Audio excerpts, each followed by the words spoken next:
Salut Franz! Salut Jess! Ça Salut va? Benoît. 6e épisode déjà, c'est assez hallucinant. Euh, Franchement, à chaque épisode, au terme de l'épisode, j'ai beaucoup réfléchi. Et des fois, ça a vraiment changé ma manière de voir les choses. Donc, merci à vous. Merci. J'espère que c'est la même chose pour le public. 6e épisode, un épisode qui m'est vraiment particulièrement important pour moi. L'inconfort aujourd'hui, le confort de demain. On va parler de préjugés et de diversité. Parce que quand on parle d'inconfort aujourd'hui, confort de demain, c'est vrai, quand tu regardes la trame des 30 dernières années, il y a des choses qui étaient très inconfortables il y a 30 ans qu'aujourd'hui, c'est normal. Et ça va s'accélérer, ça, à C'est mon vrai. humble avis. Jess, avant tout, c'est mon moment le plus pétillant, évidemment.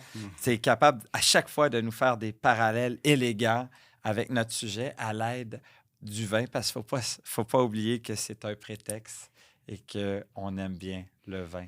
Mais là, on va le faire ensemble. Parce que quand je lisais justement le podcast, le sujet, je me suis dit préjugés. Bon, dans le vin, les préjugés les plus forts, c'est toujours chez nous. Nul n'est prophète dans son pays. Et ça, C'est je l'ai vrai. vraiment vécu. Moi, ma mère était en mode. Elle a décidé de faire la promotion, si tu veux, des Québécois, donc des designers québécois.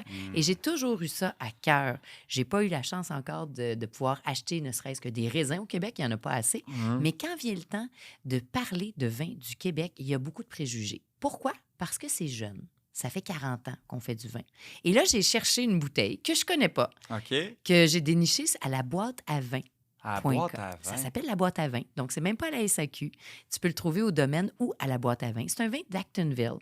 Et Les billets il commencent. commence déjà à rire. Franz, c'est marqué la cabane des Anglais parce qu'à l'époque, c'était Wow. des Anglais qui étaient à Actonville. Hein, juste le nom, ça le dit. Mhm. Puis ils allaient chercher leur bois. Puis ils allaient scier le bois dans Ouais. cette cabane-là. Bon, donc, moi, je ne l'ai pas goûté, mais pourquoi je l'ai choisi? Je trouvais ça élégant. Je trouvais ça très cool. Ça fait français-anglais. C'est notre dilemme ici. J'aime ça. Et puis, c'est le domaine du cap. Donc, garder le cap, c'est préjugé. Et c'est fait à base de marquette. Et la marquette, pour moi, c'est le petit cousin, si on veut, du pinot noir. Donc, on va le déguster ensemble. J'ai jamais Mais là, goûté. moi, les billets se sont affolés dans ma tête. Déjà, vin fait pas vin Québec. Puis je le sais que c'est un gros billet puis qu'on fait du super bon vin. Je suis sûr que Rouge tu au vas... Québec. Rouge en plus. Blanc, c'est plus accepté, on dirait. Est-ce que c'est Oui. un billet encore? Ben, en fait, non, c'est pas un billet. C'est toujours basé sur quelque chose de réel. Parce que les vignes étaient jeunes. Donc, un jeune vin rouge, c'est assez difficile. Et puis, c'est assez dispendieux. C'est quand même 22 $. Donc, la coloration est plus punchée que je pensais. Hein? Oui, vraiment. Santé en Santé. passant avant que Sans je... préjugés. Sans, Sans préjugés. en On essayant de ne pas avoir des préjugés, parce que franchement, on en a Je tous. garde l'esprit souple. T'as même pas goûté. Voyons donc. Ouais. Ça démontre. Mais Ouais. tu vois, il faut. C'est assez acide. Regarde ta bouche.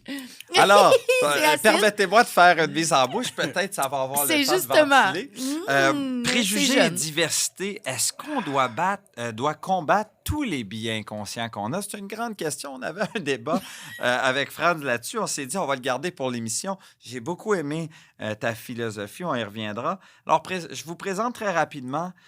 On va parler de qu'est-ce qu'un biais ou préjugé inconscient. Lorsqu'on se trouve confronté à l'inconnu, notre cerveau tend à combler les vides ou à trouver des raccourcis avec ce que nous avons été conditionnés à présumer.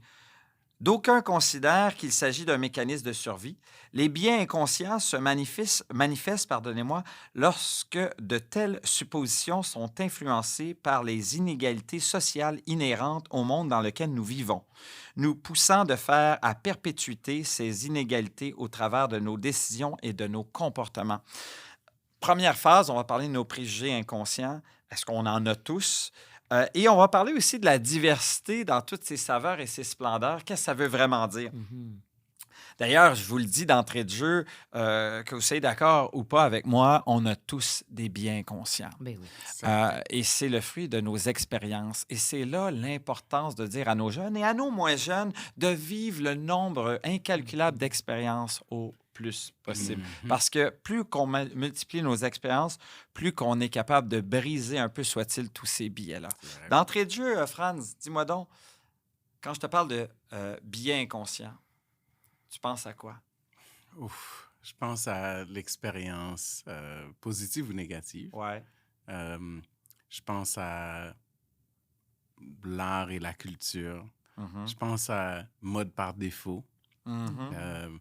C'est qui on est vraiment ou qui notre environnement. Donc, tu sais, vraiment, ça se résume à 2 mots. Là. Vraiment, je te dirais, c'est nos expériences qu'on a vécues Ouais. Qui teinte notre moment Mm. présent. et surtout aussi la souplesse de notre pensée. Yes. J'adore, Franz. Mhm. Jess? L'éducation.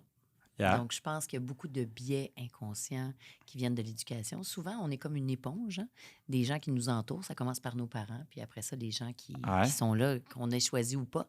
Donc, je pense qu'il y a plusieurs biais qui ne viennent pas de nous, ni de notre expérience, mais de l'expérience des autres. Inculqué par nos Tellement parents vrai. et notre Ouais. environnement. Ouais. Environnement. Oui. Exactement. Donc, ça prend des années parce que tu les aimes, puis ça fait partie, ça devient, tu sais, si je te dis ça, c'est comme ça, pour telle raison, tu le crois, pourquoi Ouais. j'irais dans l'autre direction? Donc, après ça, quand tu te rends compte que c'est peut-être pas ça, tu veux pas aller contre les gens que t'aimes. Donc, c'est vraiment un challenge d'aller Mhm. chercher, justement, Top. qu'est-ce qu'un biais et qu'est-ce qui n'est pas un biais. Ben, les clés, c'est sûr, c'est l'éducation, s'éduquer et aussi multiplier les expériences. On y reviendra. Exact. Savez-vous à quelle vitesse IBM a fait une recherche à l'aide de certains chercheurs universitaires? À quelle vitesse? À toutes les secondes, je ne sais pas si vous saviez, mais il y a des millions d'informations qui rentrent dans vos cerveaux par tous les sens. Ce que vous Mhm. voyez, ce que vous entendez, ce que vous touchez. Il y a des données absolument fascinantes qui arrivent et qui sont traitées par vos cerveaux.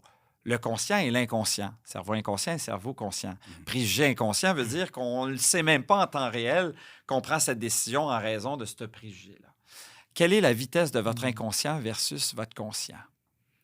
Le nombre de fois plus rapide. Vous vous doutez que l'inconscient traite l'information vite. plus rapide que votre conscient? 100 fois. Avez-vous combien? 100 fois.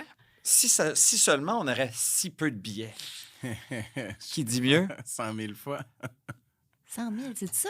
C'est pas 100 000. C'est un peu plus. Doublons la mise. C'est 200 000 fois en Wow. moyenne. Voyons 200 donc. 000 fois, oui, 200 000 fois. C'est pour ça qu'on fait Mon tant de Dieu. choses inconsciemment sans s'en rendre compte. Donc, c'est important de le savoir. En temps réel, on terrible. ne peut pas s'en rendre compte et c'est toutes les expériences qu'on a. Maintenant, je vous amène ailleurs. Il ne faut pas, tous ceux qui nous écoutent, il ne faut pas se sentir coupable que nous avons des biens inconscients, mais plutôt responsables. Ouais. Et le plus possible, de les faire émerger à la surface. Mhm. OK, on a élucidé le premier préjugé inconscient. On vous a surpris quand même avec une donnée assez saisissante. Merci. Ça veut dire prenons conscience et vivons un maximum d'expériences. Superbe. Différent. C'est vrai.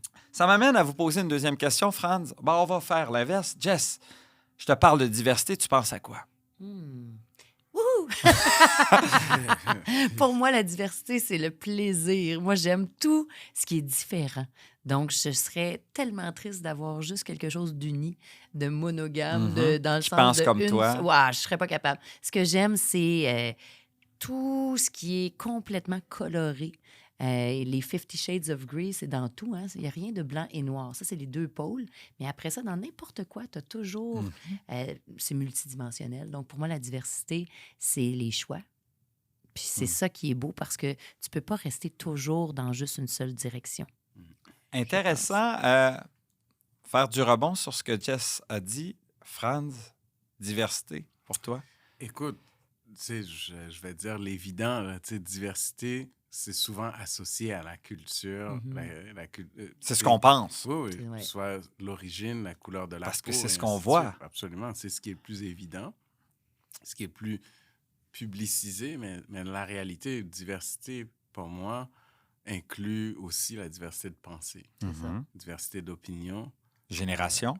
générationnelle, oui, évidemment, âge, Mhm. mais aussi nos choix. Donc, nos choix d'orientation sexuelle, Politique. nos choix politiques. Donc, Du tout. diversité, dans le sens large, c'est la société en général. C'est l'être humain. C'est la nature. Il n'y a rien de monotone. Donc, tu vois une plante, mais tu la regardes au microscope, elle a pas la même ADN. Chaque humain, malgré que la couleur de nos peaux nous différencie, mais à l'intérieur, on est tous pareils. Ouais. On est très différents. On dit 99,5 % de notre ADN est le même. Oui. C'est fascinant, n'est-ce pas? Pensez à vos enfants, on en a tous. Mhm. Pourtant, on leur a donné la même éducation. Oui. Ils fleurissent d'une manière si différente. Pourquoi je suis si passionné par ce podcast?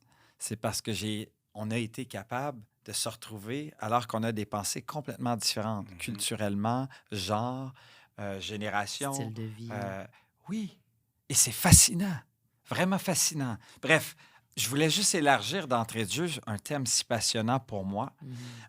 Mais pourtant, la société a horreur de la diversité. Il y a eu un silence. On écoute? Parce que c'est vrai. C'est vrai, on aime des gens qui pensent comme nous. Ouais. Mais je vais te le dire, C'est challengeant. jusqu'à temps qu'on goûte à la différence. Oui, c'est ça. Et donc, il faut la Adhère. provoquer. Exactement. Ma maman avait été visionnaire à l'époque. Elle m'avait forcé d'intégrer un groupe qui était complètement différent du mien. Et c'est un petit peu comme si j'ai toujours goûté à la vanille. Je ne sais pas ça goûte quoi le chocolat. Mhm. C'est une analogie un peu bête, mais c'est vrai. Ouais. Et des fois, il faut le forcer dans nos équipes. Et lorsqu'on y goûte, on ne peut plus s'en passer. C'est exactement ça. OK. Intéressant, ça commence fort ici, non? Pourquoi vous croyez qu'en organisation, c'est important la diversité? Diversité, équité, inclusion, on en parle partout. Mais moi, je pense qu'on manque le bateau quand on parle de ça, parce qu'on parle de ça comme une tâche, une boîte à cocher. C'est important pour être équitable et puis tout ça. Mais ça va tellement plus loin que ça. Pourquoi c'est important dans nos organisations d'embrasser la diversité dans toutes ses saveurs et ses splendeurs? Parce qu'il y a eu des grands manques, en tout cas. Ouais. On le voit pour les femmes. Je vais porter ma voix pour les femmes qui ont souffert beaucoup. Il y a eu, au départ, la femme, c'était celle qui portait l'enfant, était vénérée. Après ça, elle a presque été mise en cage, on s'entend. On était derrière l'homme et on portait son nom, donc on était à la maison et il y avait la famille pour protéger la femme. Mais ici, c'était l'inverse. Il fallait faire plein d'enfants. Donc, ça coûtait trop cher aux parents, puis il fallait s'en débarrasser. Donc là, il y a eu une problématique. Une fois que la femme part et qu'il n'y a pas la protection familiale, qu'est-ce qui arrive d'elle si elle n'a pas le pouvoir? Donc, ta question, la diversité, c'est qu'il y a eu tellement une perte de vitesse d'autonomie chez les femmes et aussi dans tout ce qui est diversité culturelle autre. Tu sais, moi, j'ai connu... On a du sang de Première Nation, donc on s'entend que c'est pas le même challenge pour des gens qui sont français versus les Premières Nations. Bon, bref, on comprend où je m'en vais. Ouais. Donc, je pense qu'aujourd'hui, un peu ce que Justin Trudeau disait, on a fait des erreurs, maintenant, il faut les rectifier. Donc, la diversité permet une rectification du tir. Par contre, j'aimerais ajouter que c'est pas non plus de dire, bon, ben, ça nous prend de la parité, tant de femmes, tant d'hommes. C'est les compétences. Et moi, j'ai hâte qu'on arrive à un seul mot qui existe, qui est le mot humain, dans les compétences. Moi, je pense que c'est ça qui va être la vérité, pas la vérité parce qu'on n'a jamais la vérité, mais la véritable voix. Mais est-ce que... Oui, OK, intéressant. Par contre, je pense qu'on est très loin c'est clair. de là, puis il Mais faut ça la va vite, favoriser. 200 000 fois 200 000. Oui. Franz, pourquoi la diversité dans ton organisation, c'est si important? En fait, je vais reculer un petit peu. Avant d'aller de l'organisation, on va reculer dans l'histoire.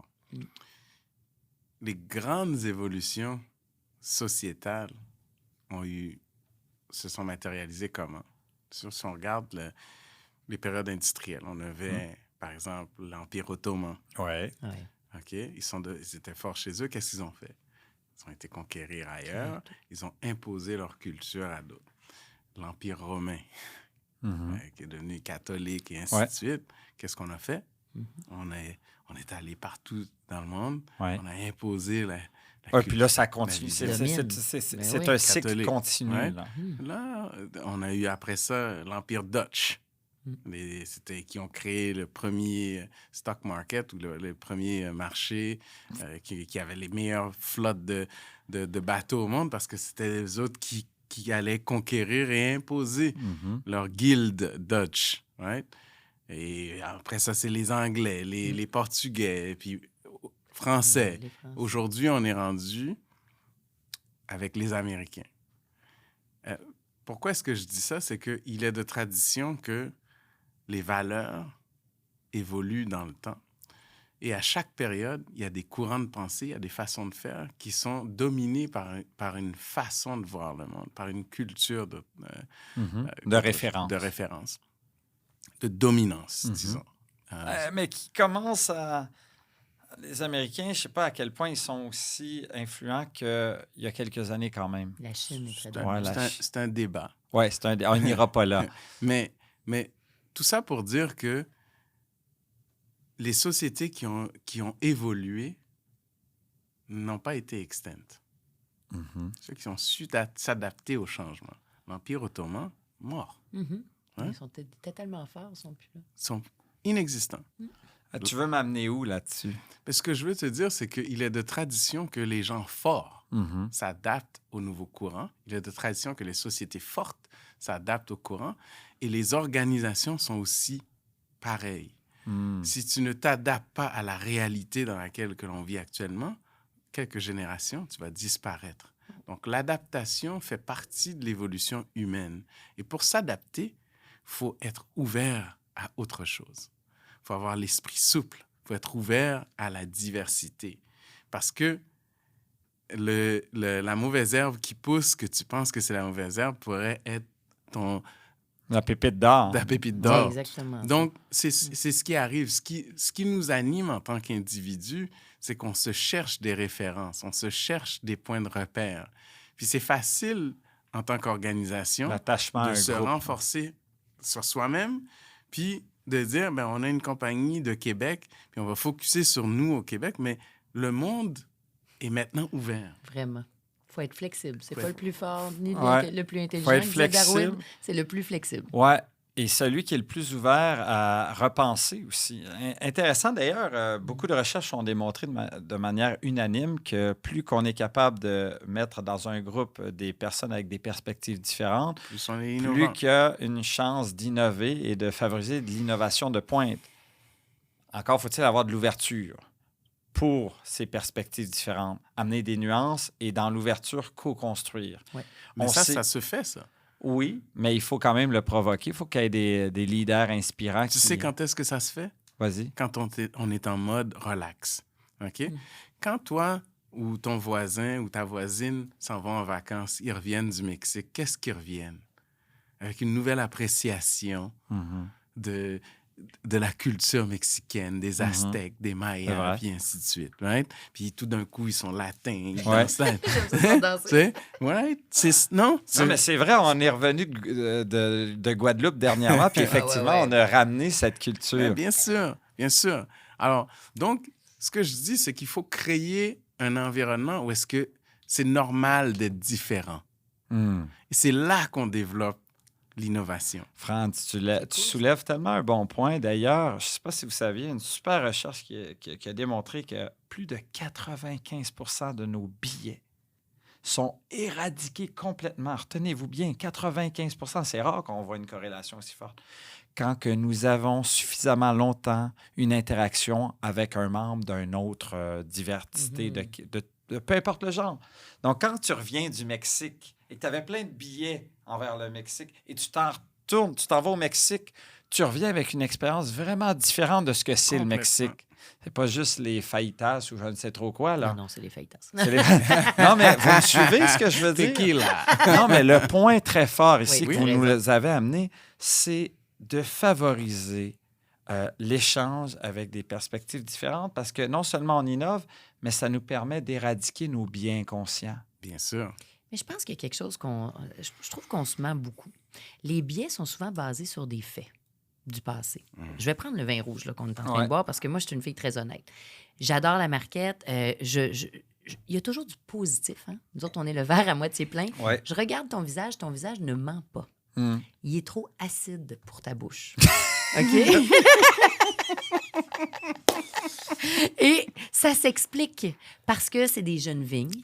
Et par contre, avec un palais plus expert, Ouais. comme le mien, je peux pas dire que j'aime ça parce que c'est trop jeune, trop vert, trop acide. Par contre, la finalité est bonne, le cœur du fruit est beau. Donc, c'est un jeune domaine qui, avec du temps, de l'argent, va vraiment être prometteur. Mais ils sont obligés de commercialiser le vin maintenant pour avoir de l'argent pour continuer. Donc, il faut comprendre le fond. Et si je vous donne un vin comme ça, puis je dis c'est bon, les vins québécois, et je vous mens, Mhm.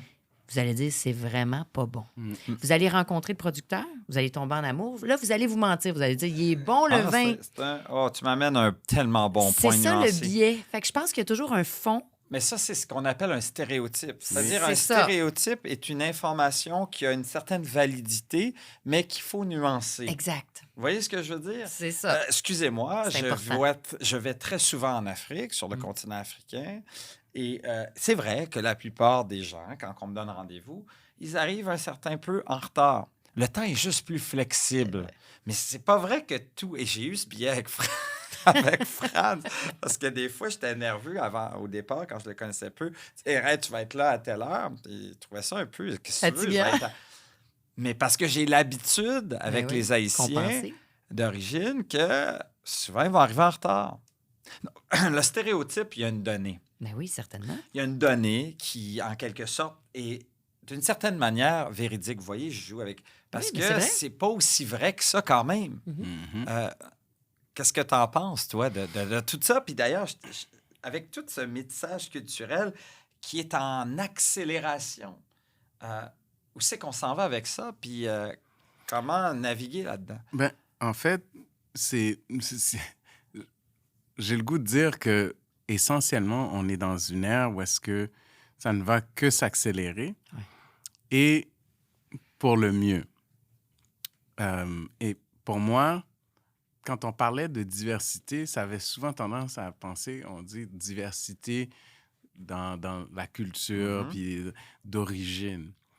Mais il n'y a rien de plus fascinant quand je vois le CEO d'une banque arriver en soute et sneakers, pas de cravate, puis la chemise sortie. Ah ouais, t'as déjà En vu ça, anglais, toi? on dit, oui, untucked. OK. Right? Et ça, avant, on aurait Impossible. traité d'un bum. Ouais, Ouais. c'est vrai. Tout à fait. Aujourd'hui, la société accepte. Pourquoi? Parce qu'on a tous des biais favorables sur le casual. Et ça s'est accéléré après la pandémie. Encore une fois, on a été capable maintenant de dire, ben, c'est normal que les garderies sont fermées, que l'enfant et le chien en arrière font du bruit, il faut juste qu'on s'adapte. Qu'est-ce qu'on a fait? On s'est adapté. Donc, l'humain a cette capacité d'adaptation et d'évolution. Et maintenant, on est dans un contexte qui est très diversifié. Donc, il n'y a pas le monolithique. Donc, quand tu t'en vas dans une banque, tu ne t'attends pas à voir que tout le monde soit en soute en cravate ou que les femmes soient en tailleur. Donc, les gens viennent avec leur identité. Et on l'accepte. Et on l'accepte. Et on l'accepte. Et ça crée un environnement beaucoup plus productif, pas moins. Un environnement beaucoup plus créatif, pas moins. Parce que quand tout le monde s'habille pareil, tout le monde pense pareil, tout le monde vit pareil, ben, il n'y a pas de créativité. Alors, pour moi, c'est fabuleux ce qui se passe. Puis, ce qui a changé, les télécommunications. Mais moi, j'amène un bémol à ça. Je vais amener un bémol parce que, comme j'ai beaucoup voyagé en Afrique et j'ai vu quelque chose qui va à l'opposé de ce que tu dis. De plus en plus, les nouvelles générations, prenons un pays comme le Cameroun qui jadis parlait 300 langues. Aujourd'hui, les nouvelles générations parlent de moins en moins de langues. Donc, tu parles de diversité, je suis d'accord, mais on dirait qu'il y a certains types de diversité qui s'imposent au détriment de d'autres qui étaient aussi fascinantes, mais qu'on perd. On perd. Mais, OK, fine. Mais retourne en arrière il y a 1000 ans. Ouais. C'était quoi l'environnement? J'en ai aucune idée. Ouais, c'est probablement moins diversifié qu'aujourd'hui. Je pense à l'Égypte.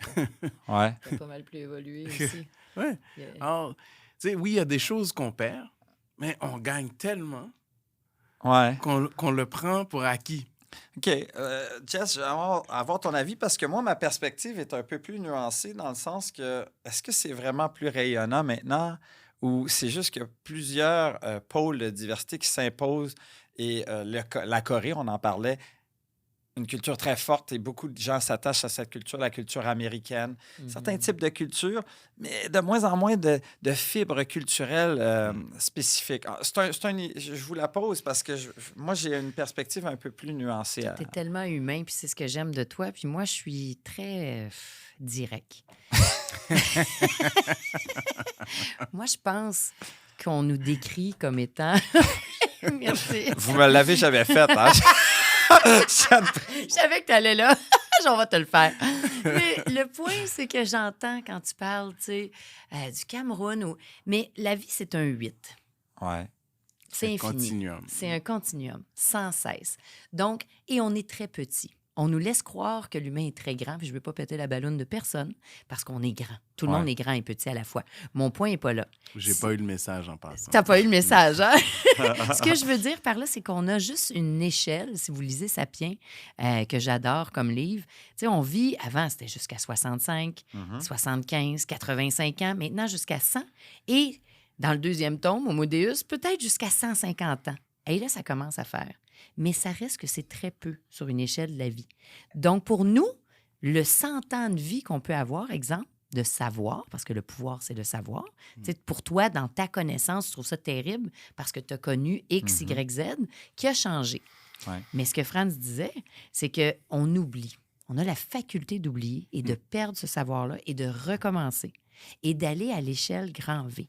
Donc, moi, ce que je crois, c'est que si le pouvoir, c'est le savoir, je suis convaincue qu'on a perdu un grand bout. Il y a, Ouais. En tout cas, je n'irai pas jusqu'à, en tout cas, l'ère de glace, mais oui, on nous a raconté, qu'on y croit ou pas, une certaine forme d'histoire qui, pour moi, ne se tient pas du tout.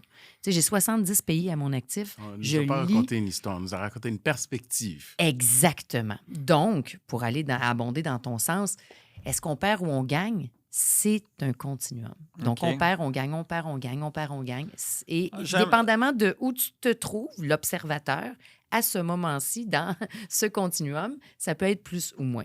Je ne sais pas si vous me Ouais, suivez. oui, je te suis très bien. D'ailleurs, oui.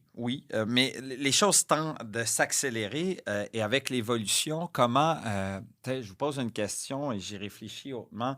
Comment être un précurseur dans nos idées, dans des concepts, dans nos visions pour justement bénéficier de ce que la diversité a à nous offrir et capitaliser là-dessus et s'imaginer des choses que d'autres ne s'imaginent pas parce que justement, ils ne capitalisent pas sur la diversité. Moi, Franz, il y a 2 mots qui me viennent, en fait, 4 mots, 2 expressions qui me viennent en tête que j'essaie de vivre à tous les jours. Curiosité radicale. Oui. C'est Et quoi la le deux- radical? Radical, c'est que je suis curieux de tout et de rien constamment. OK.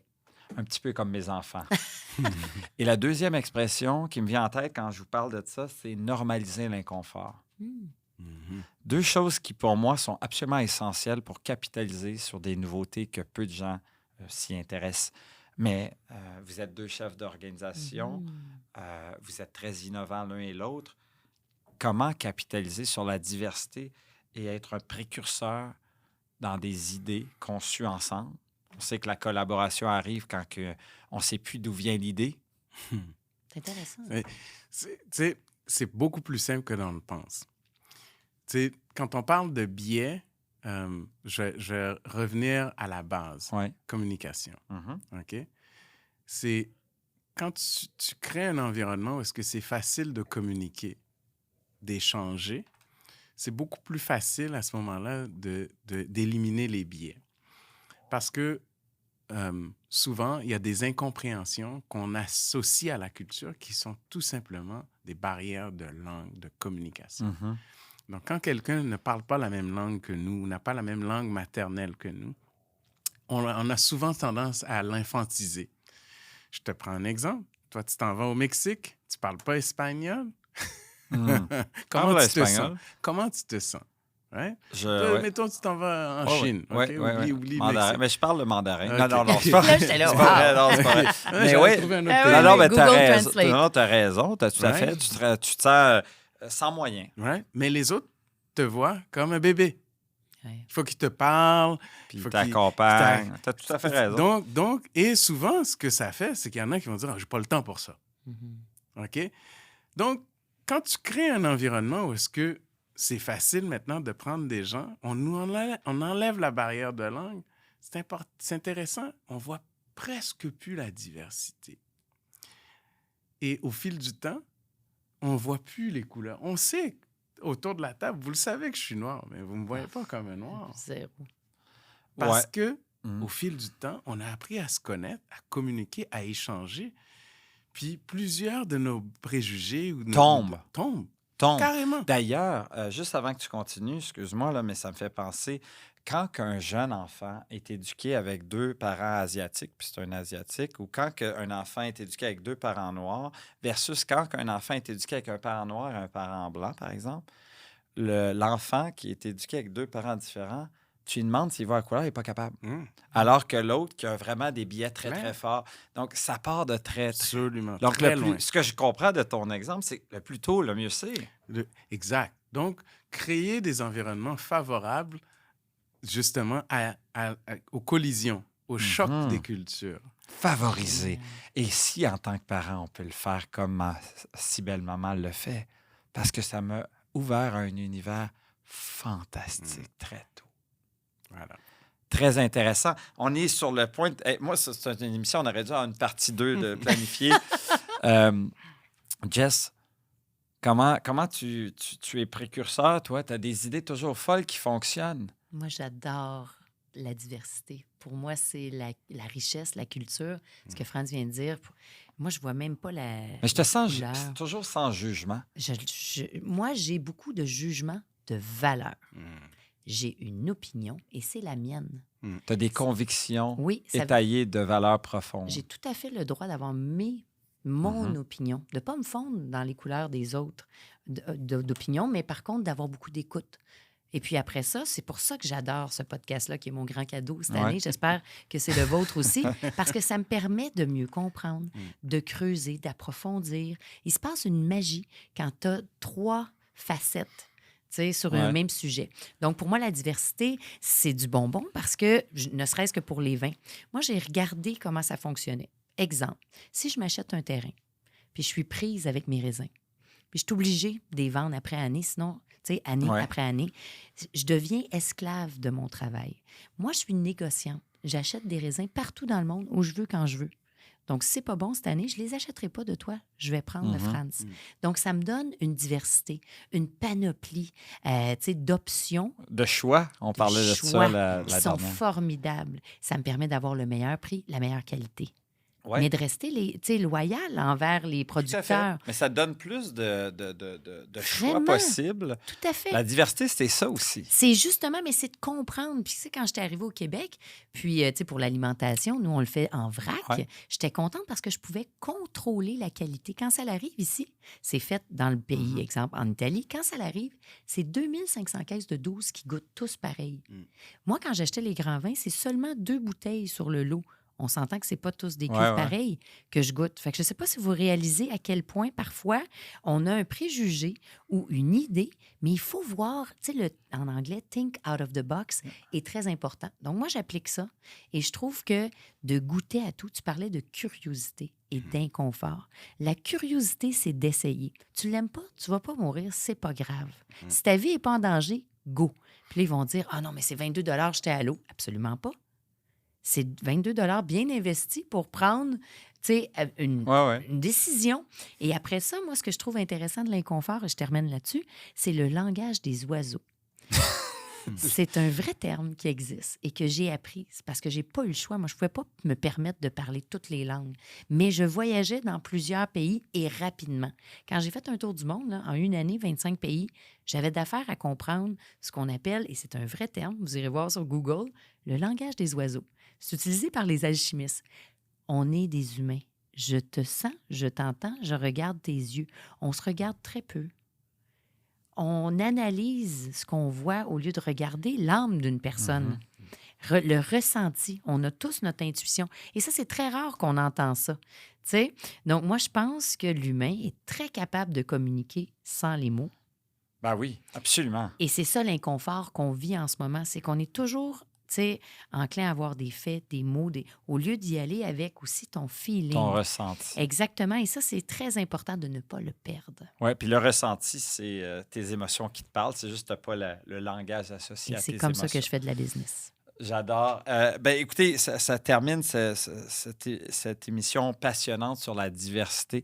J'ose espérer qu'on a encouragé, un peu soit-il, les gens à aller vers quelque chose de nouveau, quelque chose d'inconfortable, pourquoi pas.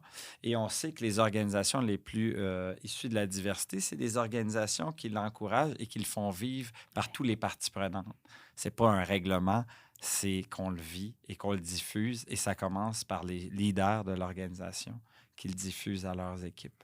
Donc, merci à la vôtre. À la vôtre et à la tienne. Finalement, merci. Tu l'as mérité. Tu as Merci. très bien fait ça. Je voyais la passion dans tes yeux. Ah oui, c'est un sujet qui me passionne. Et j'ai un peu moins de biais envers les vins québécois. On les comprend vraiment, mieux. On les comprend mieux. Merci.